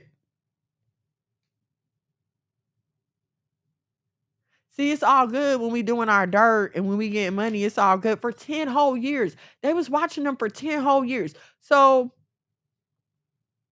for at least 10 whole years. I don't know if y'all have watched the BMF documentary on Stars. But this isn't the first BMF documentary, okay? But it to me is the most in depth. They actually went and spoke to different people. It wasn't just the cops and the detectives. No, they actually spoke to different BMF members from all over the United States. So it to me it was the most in depth. They had their mom on there, their sister, people from their childhood. So to me it was the most in depth. But when you look at how it all began to unravel, people started talking.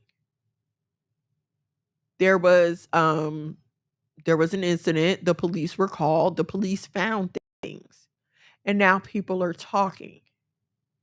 See, before, yes, it is really good. Before, when everybody was making money, it was all good, right? They was a family. We moved together, we share together, we do everything together. BMF for life. That's before dishonor. If you was in Atlanta in the 90s, early 2000s, you remember this. I remember this. Okay?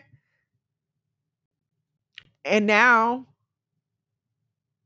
there's a long list of cooperating witnesses and Big Meech is in jail.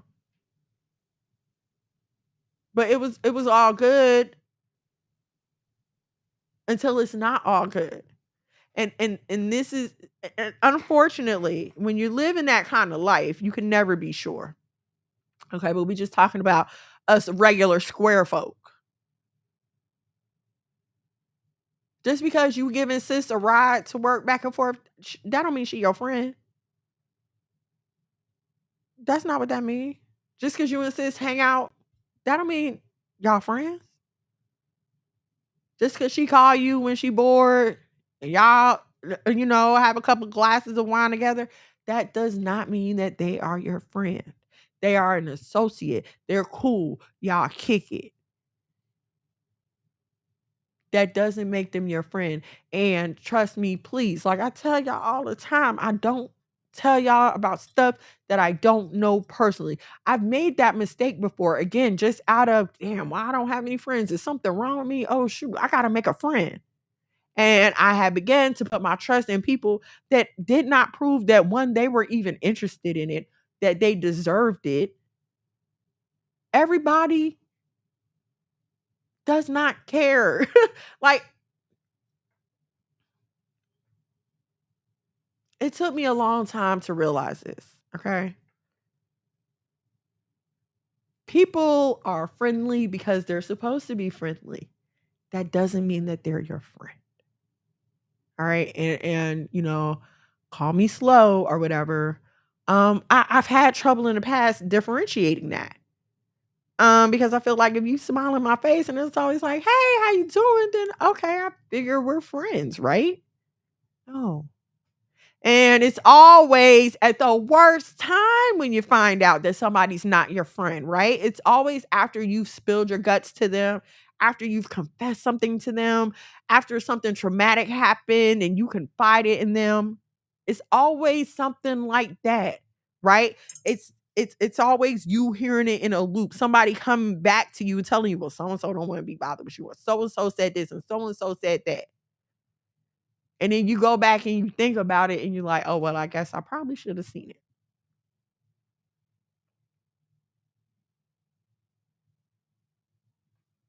Real love, real friendship, real honor, real camaraderie, camaraderie, camaraderie. Thank you. Real camaraderie. These are all priceless and valuable and very hard to achieve. The only person right now outside of my mom and my kids that I trust is my husband. That's it.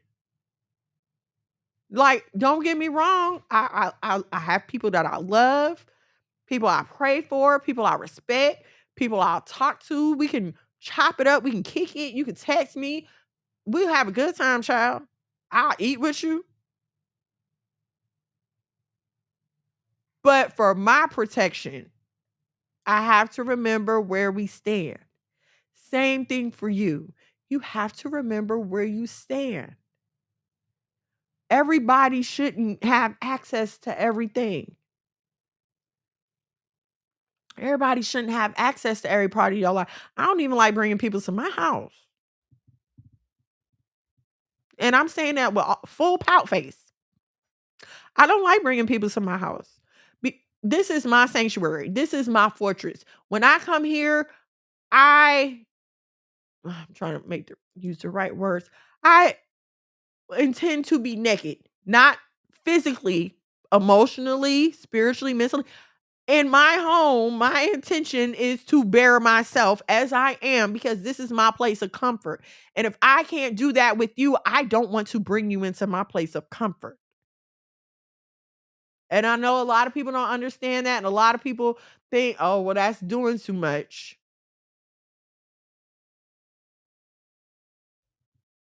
Okay. I've learned enough to know to protect what is precious to me, not just on the outside, but on the inside as well. And that is what I'm trying to tell y'all. You have to know enough to protect what's precious. You have to be willing to stand alone in order to do that. Before you end up with friends taking out for it, please, and leaving on and leaving you hanging in the middle of some serious ish. I'm with you on that, sis. Everybody cannot come to my home, period. Period.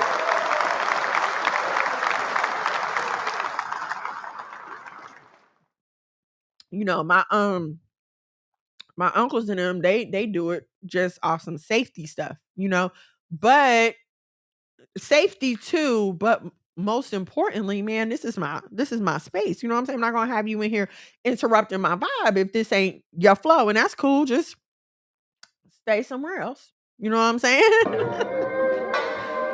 Oh, thank y'all so much for kicking it with me this evening. We are getting ready to wrap up here.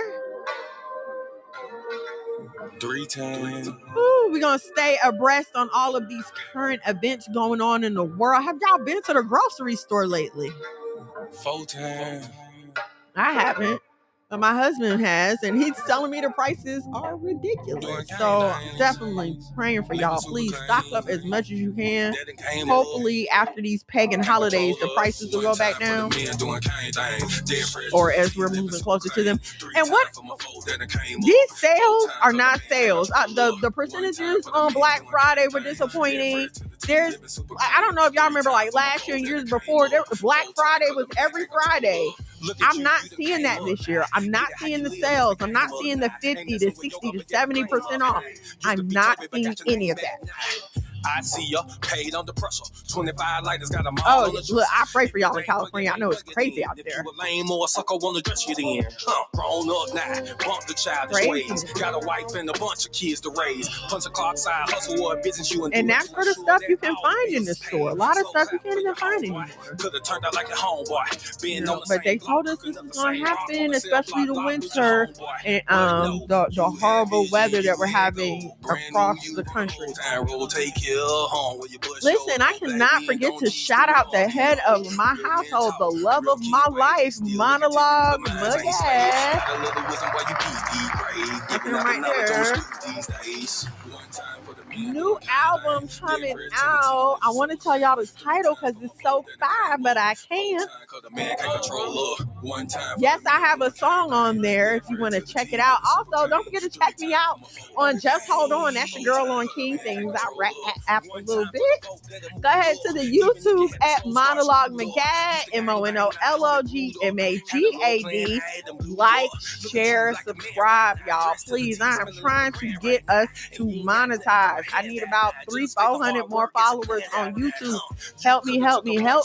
If you are interested, you feel led to donate to the podcast, please drop $1 or $2 in my Cash App. This will help offset some of the costs that it takes to keep this wonderful production running. Follow the House of Mono on all platforms. Download the Messiah TV app. I'm on Messiah TV live on Thursdays from 8 to 10. Download the Messiah TV app on your smart TVs, your Rokus, your Fire Sticks. Also follow Spirit Filled Israel for your Bible study coming straight from my wonderful, wonderful husband and our awesome brother, Pastor Kendall. Some straight up biblical teaching. Bring your Bible because they never want you to trust them. They want you to read it for yourself.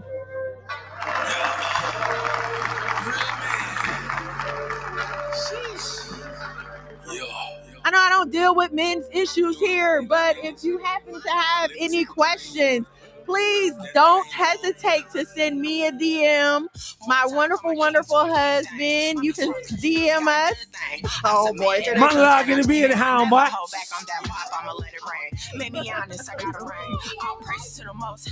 You like what? Say shalom. We only got a few seconds left, y'all. Don't hesitate to DM my husband or myself if you have any questions. Let them save you in the end like a Seminole. Beers help me, shout it, let the silly go. All right, we had got business calls before. Oh, that's why y'all waited so long. We're supposed to come in 5 minutes before the end, but my phone started ringing, man. Monologue in the building, homeboy. All right, y'all, we love you again. Don't be afraid to reach out if you need us. We are here to serve you in the name of the Most High. Also, don't hesitate to drop something in the Cash App if you feel led. Please head over to the YouTube to check out all the past podcast episodes. Like, share, subscribe, make clips, tag me in the clips. Follow me on the TikTok and the Instagram at The Wife of Mono. I'm out. Shalom. We love you. Good night.